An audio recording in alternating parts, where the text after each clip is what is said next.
ॐ वासुदेवाय सान्द्रानन्दावबोधात्मकम् अनुपमिदं कालदेशावधिव्यां निर्मुक्तं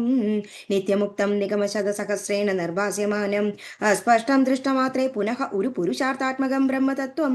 तत्तावद्भाति साक्षात् गुरुभवनपुरे हन्तभाग्यं जनानां नम्राणां सन्निधत्ते सततमपि पुरैस्तैरनभ्यर्थितानभिः अर्थान् कामानजस्रं विदरसि परमानन्दसान्द्रां गतिं च इत्थं निशेषलभ्यो निरवधिकफलपारिजातो हरे त्वं क्षुद्रं तं शक्रवाडी द्रुममभिलषति व्यर्थम् अर्थिव्रजोऽयं सूर्यस्पर्धिकिरीटमूर्धतिलगत् प्रोद्भासि फालान्तरं कारुण्याकुलनेत्रमात्रखसिदोल्लासं सुनासापुडं गण्डोदन्मकरावकुण्डलयुगं कण्डोज्वलत्कौस्तुभं त्वद्रूपं वनमाल्यकारपडल श्रीवत्सदीप्रं भजे केयूराङ्गदकङ्कणोत्तममहारत्नाङ्गुलीयाङ्गीद श्रीमद्बाहुचतुष्कसङ्गतगदा शङ्गारि पङ्गेरुकां काञ्चित् काञ्चन काञ्चिलाञ्चितलसत्पीताम्बरालम्बिनीम् आलम्बे विमलाम्बुजद्युतिपदां मूर्तिं तव आर्तिच्छिदम् पडन्तो नामानि प्रमदपरसिन्धौ निपतिताः स्मरन्तो रूपं ते वरदकथयन्तो गुणकथाः चरन्तो ये भक्ता त्वयि खलु रमन्ते परममुन्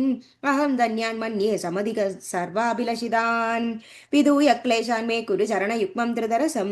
भवक्षेत्रप्राप्तौ करम् अपि चेते पूजनविधौ भवन्मूर्त्यालोके नयनमदते पादतुलसी परिक्राणे क्राणं ശ്രവണമഭിതേ ചാരുചരിതേ. ദശകം 78 ദ്വാരകാവാസവും രുക്മിണി സന്ദേശപ്രാപ്തിയും.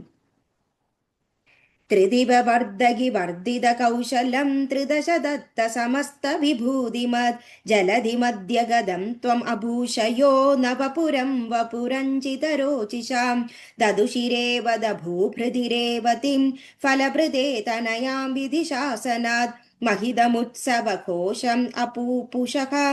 समुदितैर्मुदितैः सह यादवैः अदविदर्भसुतां खलु रुक्मिणीं प्रणयिनीं त्वयि देव सहोदरः स्वयं मदिस्तदच्चेदि महीभुजे स्वतमसा तमसाधुमुपाश्रयन् चिरधृतप्रणया त्वयि बालिका सपदि काङ्क्षितभङ्गसमाकुलां तव निवेदयितुं द्विजमादिशत् स्वकदनं कदनङ्गविनिर्मितं द्विजसुतोऽपि चतुर्णमुपाययौ तव पुरं हि दुराशय दुरासदं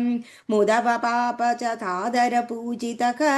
स भवता भवतापकृता स्वयं स च भवन्तमवोचद कुण्डिने नृपसुता खलु राजधिरुक्मिणीं त्वयि समुत्सुकया निजधीरतारकितया हितया प्रकितोऽस्म्यहं तव कृतास्मि पुरैव गुणैरहं हरति मां किल चेदि नृपोऽधुना अयि कृपालय पालय मामिति प्रजगदे जगदे कपते तया अशरणां यदि मां त्वमुपेक्षसे स्वपति जीवितमेव जहाम्यहम् इति गिरासुधनोरदनोदृभृशं सुहृदयं हृदयं तव कातरम् अकथयस्त्वम् अधैनमये सखे तदधिका मम मन्मदवेदना नृपसमक्षमुपेत्य परा हराम्यहं तदयितां दयितामसि ते क्षणां प्रमुदितेन च तेन समं तदा रदगदोल्लकुकुण्डिनमेयिवान् गुरुमरुत्पुरनायक मे भवान् वितनुतां तनुतां निखिलापदां. श्रीहरे नमः. श्रीहरे नमः. गोपिका जीवनस्मरणं गोविन्द गोविन्द. Thank you.